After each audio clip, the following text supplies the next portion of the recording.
깨어 있는 자입니다. 자, 말씀 주시기를 자, 나는 정말 힘이 없다. 그리고 중요한 일을 앞두고 계시는 분이 계신다라면 그렇다면 이때에 우리는 어떻게 해야 될 것인가? 우리는 뭐 여러 가지 얘기를 들으면서 참고할 수도 있겠죠. 여러 가지 정보를 통하여서 어려움 속에 있었던 사람들이 어떻게 헤쳐나갔는가, 또 그런 것도 들을 필요도 있겠죠. 하지만 그 모든 것들은 우리가 정보를 편집해야 되는 거지 답은 성경에서 찾아야 됩니다. 자, 그렇다면 모든 문제 그리고 모든 문제의 해답은 성경에 있습니다. 혹시나 성경을 보는데 내게 답이 안 보인다라는 것은 성경이 틀린 게 아니고요. 내가 길을 못 찾고 있을 뿐입니다. 성경에 있는 많은 사람들, 사건들이 나하고 상관이 없다라면 그 성경에서 말씀하시는 것이 내게 아직까지 임하지 않았고 적용되지 않았을 뿐이고 방법을 모를 뿐이지 성경이 틀린 것은 아닙니다. 그렇다면 우리는 정말 예배드리면서 말씀을 들을 때 나 중심의 어떠한 답이 아닌 내가 듣고 싶어 하는 것을 듣는 것을 듣고 찾는 것이 아닌 하나님의 말씀 속에 하나님의 계획과 그 뜻을 우리는 찾아야 사실은 그게 나에게 진짜 응답과 답이 되어지겠죠. 자, 성경에서만 기록하고 있는 세 가지 사건이 있습니다.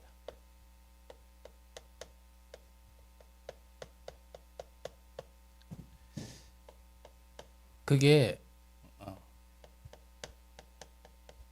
에덴 사건이죠. 자, 에덴 사건은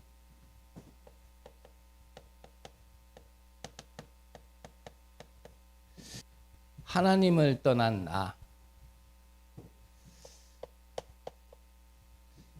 하나님 중심으로 살아야 되고 하나님이 근본, 신본이 되어야 될 우리가 하나님을 떠나게 되어진 사건을 얘기합니다. 이런 나에게 답은 여자의 후손이라는 이게 답이 되어지는 겁니다. 그리고 또 하나의 사건이 노아 홍수 사건이죠.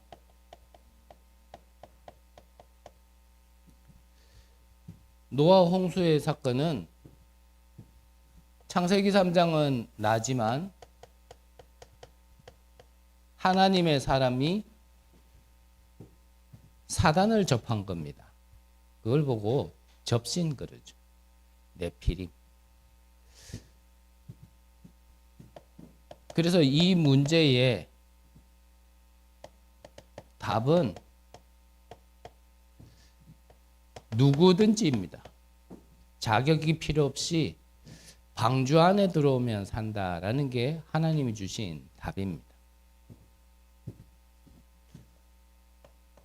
그리고 바벨탑 사건이죠. 바벨탑 사건은 하나님 안 믿어도 내가 성공할 수 있다. 이게 틀린 성공이죠. 우리는 참된 성공을 해야 되는데 틀린 성공을 합니다. 잠깐은 성공한 것 같습니다. 또 그 잠깐의 성공이 영원한 성공이 아닌 것이 응답 받았다, 잘 살았다라고 보여질 수 있고 그게 어떤 기준이 되어질 수도 있겠죠. 하지만 우리는 거기에 속으면 안 됩니다. 우리의 참된 성공은 무엇일까? 진짜 성공은 무엇일까? 잠시 있다가 없어지는 성공이 아닌 영원한 성공은 무엇일까? 그것이 나의 인생과 상관이 없으면 어떤 걸 가졌다 하더라도 그거는 성공이라고 얘기할 수 없겠죠. 그래서 하나님께서는 거기서 틀린 성공에서 하나님 없는 것에서 떠나라는 겁니다. 너는 본토 친척 아비 집을 떠나 내게 지시한 땅으로 가라. 그게 답입니다. 뭔가 미련이 남아서 계속 주물떡주물떡 하고 있을 게 아닙니다. 자, 이 세 가지 사건은 성경에만 기록되어 있고 그때만 제한되어져 있는 일이 아닌 지금도 계속 되어지고 있는 일이라는 게 우리는 또 하나 알아야 될 부분이죠. 그러면 하나님 떠난 인간에게는 사실 이 세 가지 사건을 통하여 네피림, 틀린 성공이라는 것은 사실 우리에게도 지금도 있는 겁니다. 이렇게 말씀을 심부름하는 저도 여기에서요 정말 자유롭고 영향 안 받냐? 그렇지 않습니다. 어느 누구라도 나는 여기서 완전히 자유롭다 그렇게 얘기하는 사람이 영적 문제가 심각한 사람이에요. 뭔가를 아직 잘 모르는 거란 말이죠. 그래서 로마서 3장 10절, 23절 의인은 없고 모든 사람이 죄인이다 그랬습니다. 로마서 5장 8절에 보니까 우리가 아직 죄인 되었을 때라고 했습니다. 그래서 목사님 말씀 주시기를 지옥은 누가 가냐? 죄 없는 사람이 가는 게 아니고 죄 문제를 해결받은 사람이 가는 거다 그랬습니다. 이 말을 이해하셔야 됩니다. 그러면 천국은 누가 가냐? 천국을 누가 가냐? 죄 없는 사람이 가는 게 아니고 죄 문제 해결받은 사람이 가는 거예요. 그럼 지옥은 누가 갑니까? 그 죄 있는 사람이 가는 게 아니라 죄 문제를 해결 못 받은 사람이 가는 거란 말이에요. 그 말은요, 모두 죄인이에요. 그런데 우리는 그리스도를 통하여 우리의 원죄, 자범죄, 또 과거와 오늘과 미래의 모든 죄까지도 그리스도가 담당해 주신 거지 우리가 죄인이 아닌 건 아니란 말이에요, 사실. 그래서 의롭다 칭함이란 얘기는 죄인이지만 하나님이 우리를 의롭다고 그냥 칭해 준 거예요. 그 방법이 뭐냐면 그리스도의 피로 인하여서. 이해되십니까? 그래서 우리가 의로워진 게 아니에요, 사실. 그 의롭게 하실 수 있는 그 창조의 능력, 빛의 능력, 생명의 주관자께서 우리에게 함께 계시기 때문에 사실은 우리는 죄인이지만 죄인이 아닌 게 되어버리는 거죠. 예가 될지는 모르겠지만 우리나라의 대통령에는 사면권이 있잖아요. 그래서 뭐 진짜 큰 범죄를 일으킨 사람들에게는 그 사면권을 주지 않지만 좀 경범죄 이런 분들이 이렇게 그런 분들한테는 왜 뭐 광복절 되면 막 기다리잖아요. 특사로. 무슨 말이냐면 그 사람들은 죄인이에요. 그런데 대통령의 권세로 너 죄인 아니야. 그러면요 죄인인데 죄인이 아닌 게 되는 거예요. 우리는 죄인이라니까요. 근데 그리스도를 통하여 하나님이 너 이제 죄인 아니야. 너 의인이야 라고 칭해 준 거란 말이에요. 그렇다면 우리는 뭐 훈련 메시지를 하고 나니까 좀 설명이 쉬워지네요. 우리의 기도는 여기에 있어야 되는 겁니다. 왜냐? 하나님이 칭해 주셨기 때문에. 그래서 사망에서 생명으로 옮겼느니라. 그리스도 안에 있는 자에게는 옛 것이 아니고 새 것이다 그랬다. 이전 것은 지나갔다 그랬단 말이죠. 그걸 누가 그랬다고요? 하나님께서. 하나님이 그렇게 얘기하셨는데 아이고 나는 아직도 죄인인데요. 난 아직도 아무것도 할 수 없는데요. 이게 우리의 바뀌지 않은 옛 각인 뿌리 체질이란 말이에요. 나는 못합니다. 예, 못하는 것도 알아야 됩니다. 맞습니다. 우리는 진짜 못합니다. 반대로 나는 할 수 있습니다. 나는 지금 응답받고 있는데요. 나는 다 되고 있는데요. 그것도요, 뭔가를 모르는 거예요. 우리는 할 수 있다, 없다도 아니죠. 그래서 에스겔서 37장에 보면 할 수 있다도 없다도 아니에요. 하나님이 하시면. 우리에게 하나님이 함께 하시고 하시면 되는 거예요. 여호와께서 요셉과 함께 하심으로 그가 하는 일이 형통케 된지라. 형통케 되어진 게 목적이 아니란 말이에요. 그게 중요한 게 아니란 말이에요. 뭐가 중요합니까? 여호와께서 요셉과 함께 하심으로. 바로 왕도 고백했잖아요. 이와 같이 하나님의 영에 감동된 자를 우리가 어디서 찾을 수 있으리요.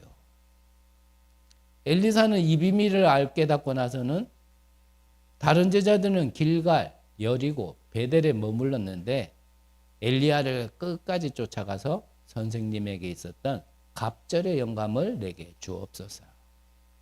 이것을 예수님은 오시면서부터 마지막까지 하나님 나라의 일을 계속 얘기하신 거예요.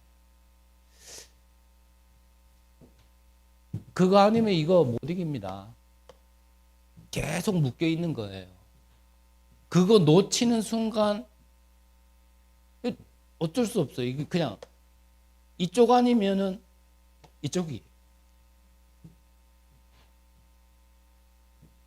그래서 우리는 일로 넘어올 수 없지만 넘어올 수 있는 답을 주신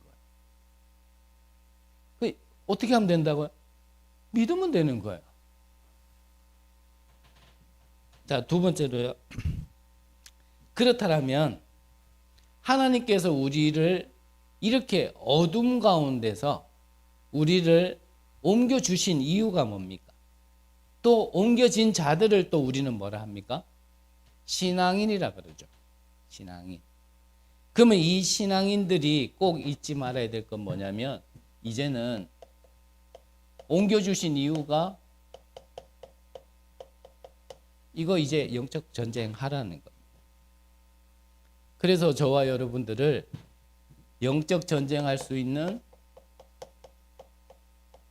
파수꾼으로 우리를 부르셨다라는 겁니다. 그래서 말씀 주실 때도 성경 본문을 읽으셨는데 한번 읽어드릴까요? 4절에서부터 보면 형제들아 너희는 어두움에 있지 아니하매 그날이 도둑같이 너희에게 임하지 못하리니 너희는 다 빛의 아들이요 낮의 아들이라. 우리가 밤이나 어둠에 속하지 아니하나니 그러므로 우리는 다른 이들과 같이 자지 말고 오직 깨어 정신을 차릴지라. 우린 좀 이 정신을 차리라는 거는 정신 차려 뭐 이게 아니잖아요. 네가 누군지 알으라는 거잖아요. 내가 누군지를 모르고 나를 잃어버리고 살고 있는 지금 그들에게 바울 사도가 얘기하는 겁니다. 정신 차려. 지금 네가 어떤 신분과 어떤 권세와 어떤 배경이 있는 줄 알아? 지금 이 말이거든요. 언제 이거를 알아야 됩니까? 뭐 그렇죠. 정말 중요한 일이 왔을 때. 그때 우리가 꼭 마귀 새끼처럼 나는 마귀 자녀라는 걸로 생각을 하고 판단하고 말해야지 말고 너희는 어둠의 자식이 아니야. 나만 보면 어둠의 자식의 근본이고 앞잡이인데 하나님이 우리를 어둠의 자녀가 아니라 빛의 아들로 부르려 주셨어. 지금 그거 얘기하는 거란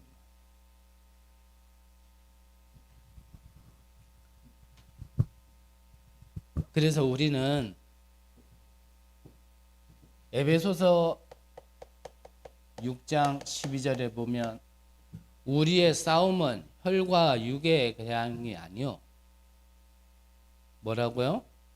통치자들, 권세자들, 어둠의 주관자들, 그리고 악의 영들.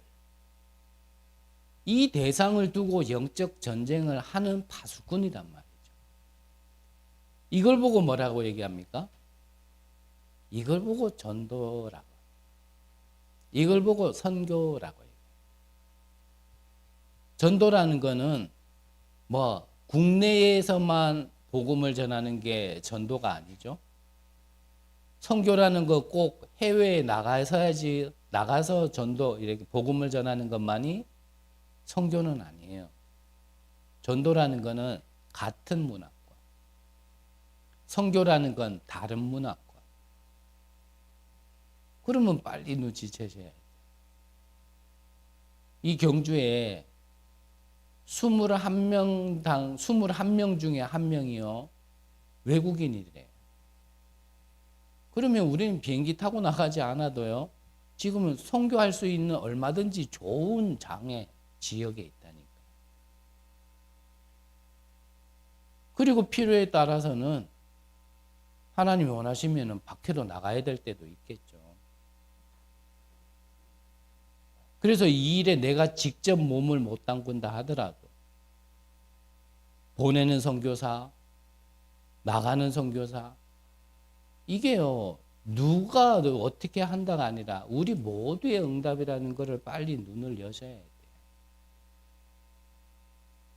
아니 말로 우리는 시간도 없고 그만큼 할 수도 없는데 그런 선교사님들이 가라 그래도 못 가는 그런 지역에, 그런 오지에 그렇게요 가셔가지고 하시는 분들 우리가 후원만 해도 기도적으로 또 경제적으로 후원만 해도요 사실은 같은 응답을 받는 거거든요.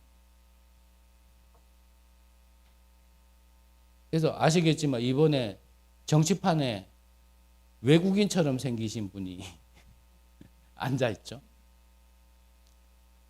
그 집안의 가문 얘기 좀 아십니까?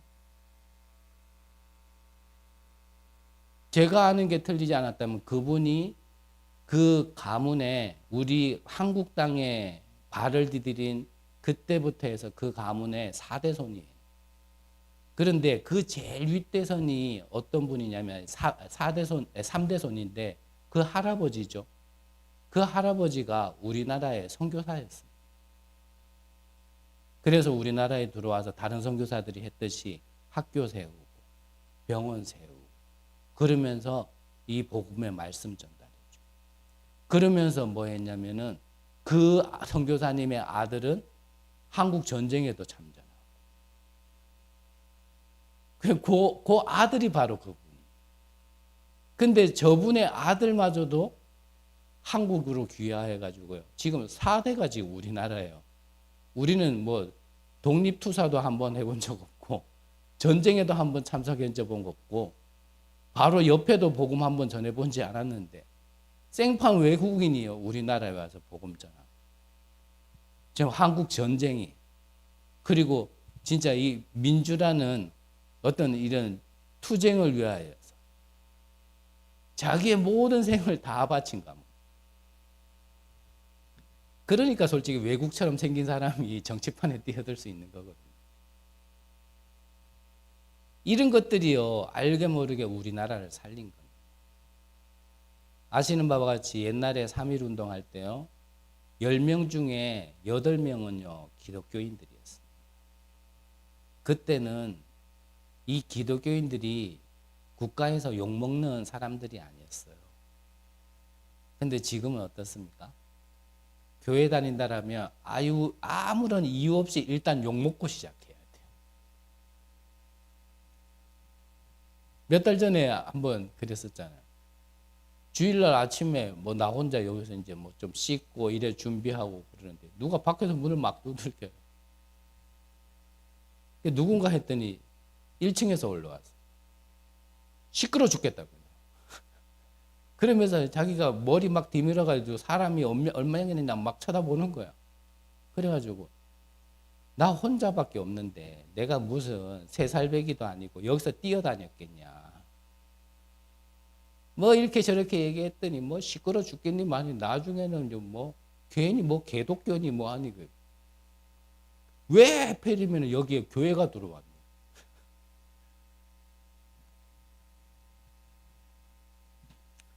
저는 사람이 미운 게 아니라 이게 보이더라고요. 왜 기독교가 그냥 아무 이유 없이 개독교라는 얘기를 들어야 될까? 상가에는 심지어는 뭐 이거보다 더 시끄러운 노래방도 들어올 수 있는데 솔직히 뭐 우리가 뭐 여기서 뭐 고함을 질러가면서 기도하기를 합니까?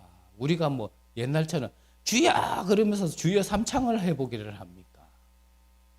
뭐가 시끄럽다고 그러는지 저는 이 전쟁이라고 보거든요. 우리는 이거를 아주 잘 잊어버려요. 우리의 싸움의 대상이 누구인지.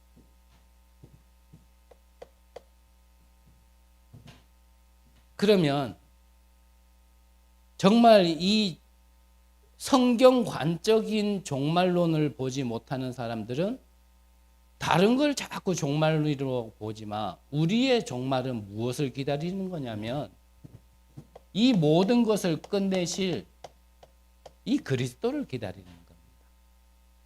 이 그리스도가 오시는 날이 사실은 종말이고 그날이 재림이잖아요. 그래서 이 그리스도는 뭐라 하셨죠? 영세전 그리스도, 성육신하신 그리스도, 부활하신 그리스도, 재림주 그리스도, 심판주 그리스도. 우리의 종말을 기다리는 건 그리스도의 재림을 기다리는 거예요. 예수님이 다시 오실 날 그것만 기다리는 겁니다. 그래서 이 그리스도가 언제 올지 그렇게 궁금해할 필요는 없죠. 지금도 내가 하나님과 함께함을 누린다면 그분이 언제 오든지 내일 오든지 뭐 한 달 뒤에 오든지 언제 오더라도 반가운 거지 그게 막 두렵거나 무섭거나 그럴 필요가 없는 거잖아요. 그래서 그 날은 반드시 있을 것이기 때문에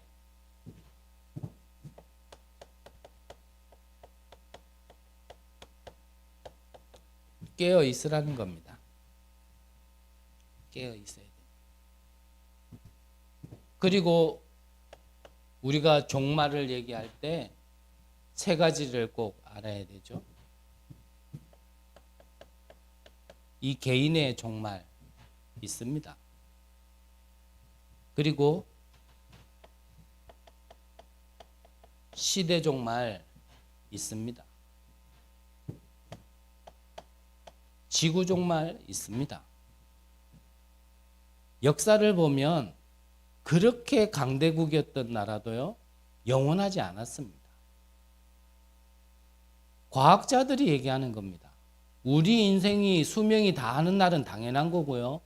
이 지구도요, 과학자들이 끝이 있다라고 얘기합니다. 그래서 예전에는 그냥 인공위성 같은 거 하나 우주 공간에 올려가지고 우리가 여기서 살기에 좋은 거를 갖다가 편리성을 위하여 우주선을 쌓아 올렸지만 지금 우주선을 쌓아 올리는 이유는 그런 것 때문에 쌓아 올리는 거 아닙니다. 그래서 일론 머스크 같은 경우는 지금 왜 저렇게 우주선에 많은 투자를 하고 집중을 하는 이유가요. 이 지구 멸망이 있다라는 걸 알고 다른 행성에 사람이 살 수 있는 것을 준비하기 위해 저렇게 하는 거예요. 그러려니까 좀 갔다가도 올 수 있어야 되잖아요. 갔다가 못 오면 끝이잖아요. 그래서 개발한 게 여태까지 미 항공 우주국에서도 이루지 못한 그 쏘아 올린 그 우주선이 다시 땅에 착지하는 걸 갖다 개발한 거예요. 왜냐? 왕복을 생각을 해야 되니까. 그럼 반대로 다른 행성, 쉽게 말하면 화성이다. 화성도 마찬가지예요. 화성에서 지구로 쐈어요. 그럼 그걸로 끝이라. 그럼 어떡하란 말이에요? 쐈으면 다시 화성으로도 착지할 수가 있어요. 근데 그 기술이 보통 기술이 아니에요. 우리는 상상치도 못하는 기술. 그래서 또 생각한 게 뭔지 압니까? 일론 머스크가 만든 자동차? 전기차. 그 행성에는 기름 없을 수도 있잖아요. 하지만 전기는 만들어낼 수 있단 말이에요. 그게요, 이게 다 있어서 그러는 겁니다. 저 먼 나라 얘기 같고 다른 시대 얘기 같고 지금 1000년 뒤의 얘기가 아니라 우리가 사는 동시대 얘기겠지. 그러니까 지금 있는 게 영원할 거라 생각하시면 안 돼요. 진짜 영혼의 작품이 무엇인지를 좀 많이 기도하면서 생각을 해봐야 돼요. 영혼이 남는 게 뭘까? 잠깐 있다가 없는 거 말고.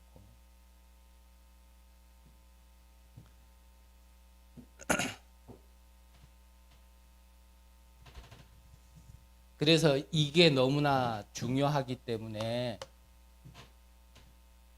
이 파수꾼에게 주신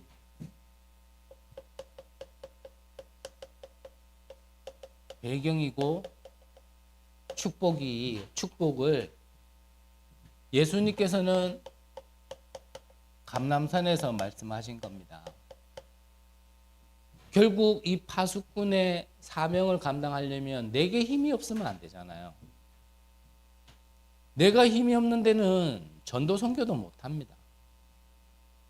정말 죄송하지만 저도 이 자리에 서기까지 짤짤이 해가지고 이 자리에 올라온 거 아닙니다. 이게 올라왔다는 표현은 죄송하고요. 그냥 시간만 때워가지고 지금 이 시간까지 온 거 아닙니다. 이 시간까지 오기까지는 너무나 둔한 사람이었지만 본 것이 있고요. 경험한 것이 있고요. 들었는 게 있습니다.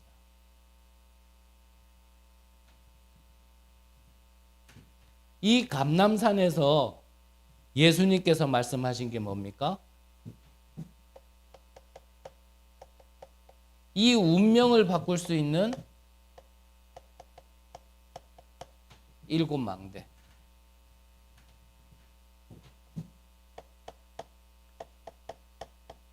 이것이 마가 다락방에 임했는데 이 마가 다락방에 있는 사람들이 가진 비밀이 뭐냐면 길을 가야 되니까 길을 가는 가운데 우리는 세상을 향해 가는데 여기에 필요한 7 여정.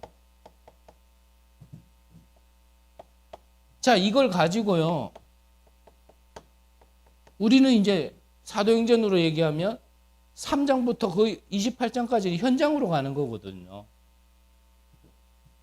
그 현장을 감에 있어서 봐야 될 3가지 이정표. 첫 번째 뭡니까? 뭐 일하기 전에요. 성령의 충만 인도부터 받아야 됩니다. 진짜 힘부터 받아야 됩니다. 두 번째는 뭡니까? 요즘에 당연히 문제 오겠죠. 문도 막히겠죠. 그때 하나님이 여신, 예비하신 반대쪽의 문을 볼 수 있어야 된다.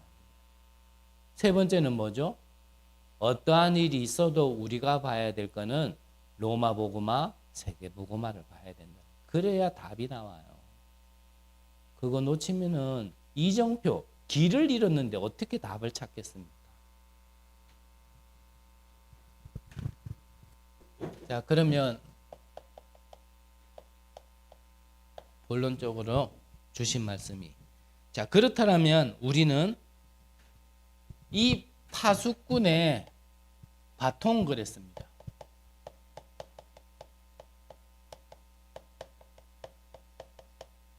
뭐 이거 바통이라 하기도 하고 바톤이라고도 하는데 뭐 제가 아는 수준에서는 바통 이래 적으면 한글이고 바통 그러면 영어고. 근데 중요한 건 이게 뭘 얘기하냐면 이 파수꾼의 흐름 속에 있으라는 겁니다. 그래서 뭐 렘넌트 7명들처럼 히브리서 11장의 인물들처럼 로마서 16장의 인물들처럼 이 파수꾼의 사명을 감당한 그 흐름 속에 있으라는 겁니다. 그래서 이 파수꾼의 바통을 붙잡아라. 이사야서 62장에 그래서 이 파수꾼을 세워서 어떻게 해요? 종일 종야. 그렇죠? 그래서 뭐 하라는 겁니까? 여호와로 쉬지 않게 해라. 사실 하나님은 주무시지 않아요. 그 말은 하나님은 24시간 우리와 함께 하시고 우리에게 응답하고 계시니까 그 응답을 쉬지 않게 하라 이 말이죠. 누가요? 파수꾼이.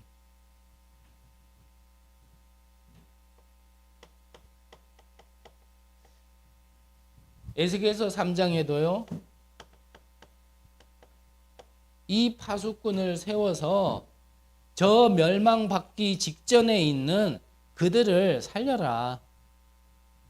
왜냐? 이 파수꾼을 통하여 빛을 비춰야 되니까. 망대를 세워서 빛을 비추지 않으면 곧 다 죽으니까. 이 창세기 3장, 6장, 11장의 문제는 지금도 흐르는데 이 재앙에도 흐름이 있다 그랬잖아요. 이 재앙이 흐름이 오면 나도 무너지고 만남도 무너지고 가정, 산업, 지역 다 무너지는 겁니다. 우리가 무너지는 이유는 다른 게 잘못을 해서 무너지는 게 아닙니다. 정말 우리가 눈 떠야 됩니다. 이번 주에도 말씀드렸지만 아는 걸 적용시켜야 되는데 아는 거는 아는 거고 실제로는 다른 거로 하는 게 문제예요. 내 개인이, 우리의 가정이, 만남이, 산업이, 지역이 왜 무너집니까? 지금 흐름이 다른 곳에 있단 말이에요. 재앙이 올 수밖에 없는 흐름 속에 있단 말이에요. 그래서 우리를 어둠에서 불러내어 이 기이한 빛을 선전하는 자, 그게 바로 파수꾼입니다.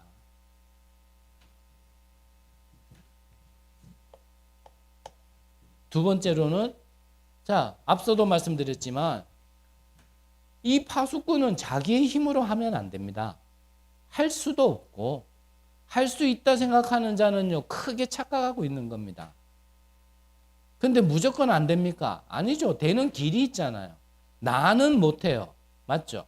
하지만 그 같은 나도 할 수 있는 비밀이 뭐냐면 그게 바로 보좌의 능력을 받으라는 겁니다. 이거 가지라는 겁니다. 이거 아니면 못해요. 그래서 이 능력으로 뭐 하라고요? 파수꾼의 영적 싸움을 하라는 겁니다. 이거 아니면 사단 그 권세를 어떻게 이깁니까? 공중 권세 어떻게 우리가 장악을 하고 회복시킵니까? 아닌 말로 내 가정에 가가지고 집안에 있는 식구 하나 내가 장악을 못하고 있고 내 산업 현장 가서도 내가 그거 하나 장악 못하고 있는데 무슨 공중 권세를 장악하고 회복시킵니까?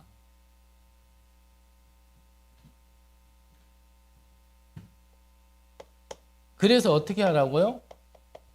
항상 깨어 있으라. 그게 24 아닙니까? 24. 그래서 이 파수꾼은요, 3교대 없습니다. 2교대 없습니다. 방금 말씀드린 대로 종일 종야 24입니다.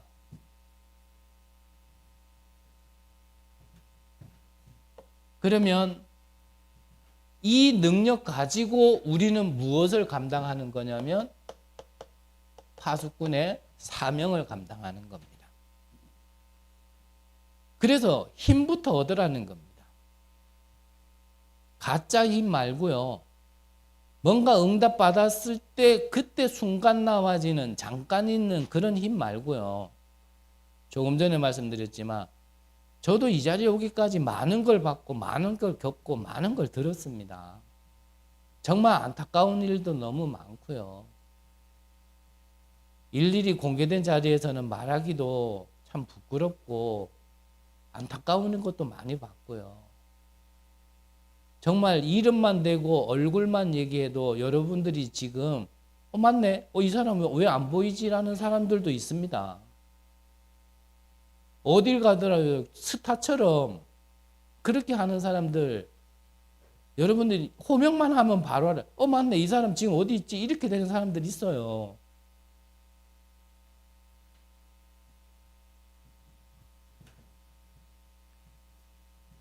정말 힘을 얻고 그 일을 하면요, 지치고요. 언젠가 무너집니다. 이번 주 구역공감 메시지가 그거잖아요. 이거 없이 무엇인가를 해버리니까 10%는 한계를 부딪히고 90%는 병이 드는 겁니다. 그러면 10 더하기 90은 100, 예외가 없다는 얘기예요.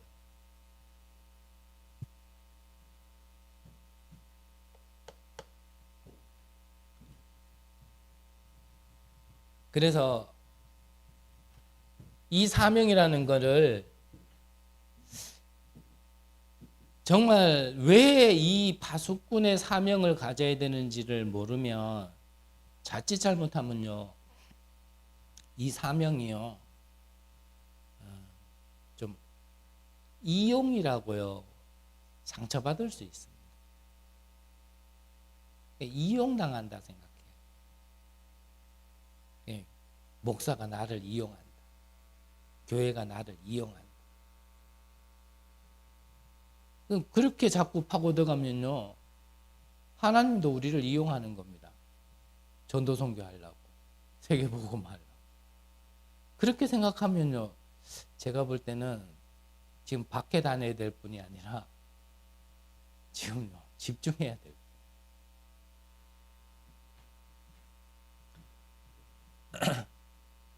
목사님 말씀 주실 때 당연한 거다 그랬습니다. 당연한 걸 했는데 렘넌트 기관, 초등학생, 유초등학생, 중고, 당연하게 가야 될 거를 가야 됐다 그러셨어요.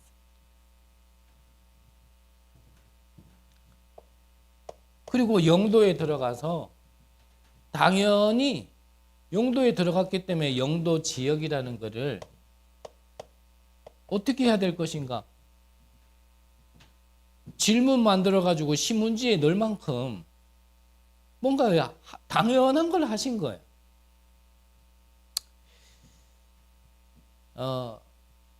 저희들도 좀 갱신해야 하셔야 됩니다. 올해가 지나고 내년이 되면 그 전에 교회를 여태까지 섬겨보신 분들은 알겠지만 당연히 일꾼들을 재임명합니다. 그렇죠? 그러니까 뭐 장로님이나 권사님이나 이렇게 영구직으로 그냥 안수받으신 분들이 아니라면 사실 집사님이라 하더라도 안수 집사님이 아닌 서리 집사님은 매해마다 임명을 하거든요. 한번 그냥 집사님 했다가 11월 달부터 좀 영적 상태가 안 좋아서 시험 들고 있다고 해서 그 다음 해에 성도님 이럴 수 없으니까 그냥 이렇게 집사님 계속 이렇게 하면서 재임명을 하는 거로 해서 그렇지, 사실 서리 집사님들은 매년 임명을 받아야 돼요. 또한 렘넌트 교사들도 마찬가지입니다. 매년 임명을 받아야 돼요.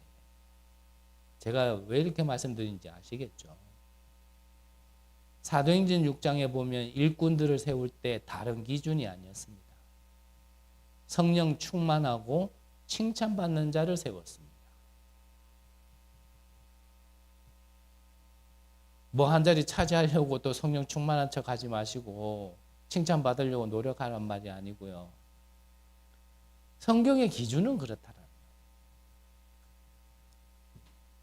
정말 렘넌트 기간 맡고 있는 우리 선생님들 갱신하세요. 잔소리같이 듣지 마시고 조금 생각을 좀 달리 하시라고 말씀드리는 거예요. 렘넌트가 그 리듬이 항상 5분, 10분씩 늦는다라면 전화 한 번을 하고 올 수도 있잖아요.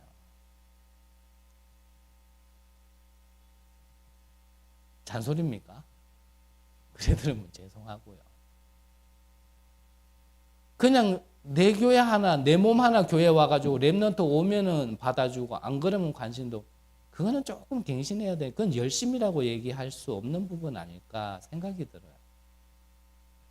오면 오고 말면 말고. 그게 진짜 랩런트를 향한 내가 파수꾼으로서의 사명 가진 자인가 한번 점검해 보셔요. 우리 지역을 두고도 마찬가지입니다. 여러분들이 성인들로서 직분자로서 정말 이 지역에 내가 파수꾼으로서 빛을 비추지 않으면 이 재앙은 지금도 여기에 임한다 라는 걸 알고 좀 이제는 망대를 세워서요 빛을 비춰야 되지 않겠나. 그래서 늘 요즘 자꾸 말씀드리지만 한 지역, 한 나라 가지는 못하더라도요 먼저 기도의 망대를 세우시기 바랍니다. 자, 이렇게 하면 이제 저는 편해질 것 같죠. 왜냐? 나는 저것도 이것도 안 끼워져 있으니까. 그렇지 않아요. 오히려 저는 이제 뭐 이 양쪽에 다 걸려 있는 사람. 그래서 여러분들한테만 하는 얘기가 아니고요. 먼저는 제게 먼저. 그리고 이 일에 정말 중요한 걸 안다라면 여러분들도 함께 하자라는 마음으로 먼저 이렇게 말씀을 드린 겁니다. 이제는 저와 여러분들이요. 조금 지금 거를요 넘어서서 다음 거를 봐야 됩니다. 정말 하나님이 보시기에 중요한 게 뭘까? 정말 중요한 게 뭘까?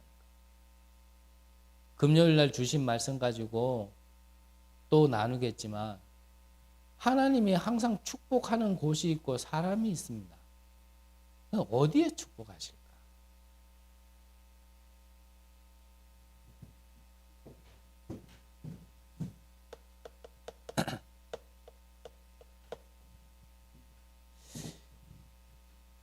결론적으로요.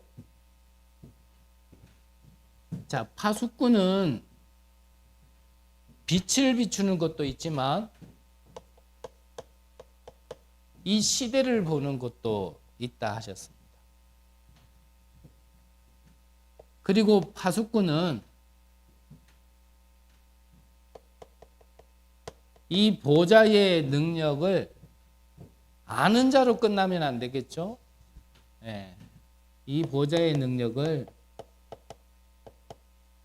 체험하는 자가 되어야 합니다.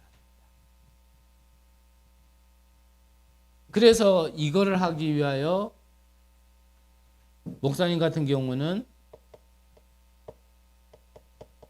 생명선 2개, 몸을 살리는 호흡, 영을 살리는 기도를 통하여서 계속 하시는 게 7대 여정, 7대 망대, 7대 여정 3가지 이정표를 계속 하신다 그랬어요.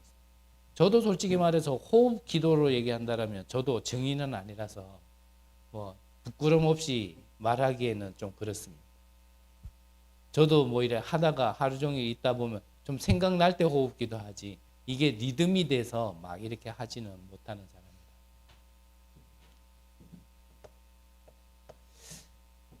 그러면 이 하나님의 망대가 이 773이잖아요.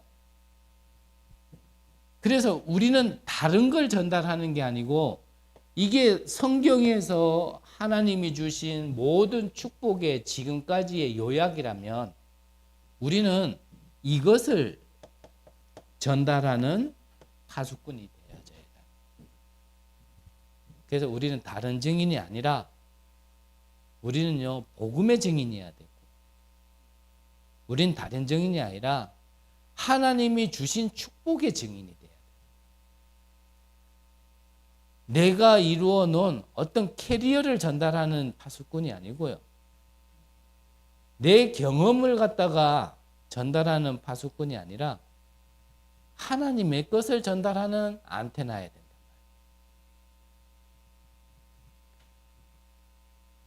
정말 깨어서 여러분들 때문에 여러분들도 살고 만남도 살고 가정, 산업, 지역 더 나아가서 나라와 237 다민족이 살아나는 귀한 은혜가 있으시기를 간절히 기도합니다. 기도하겠습니다. 하나님,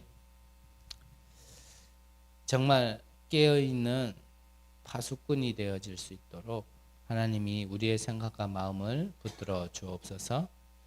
가장 중요한 것을 보고 24 할 수 있는 파수꾼의 사명을 감당하게 하여 주옵소서. 살아계신 예수 그리스도의 이름으로 기도드립니다. 아멘.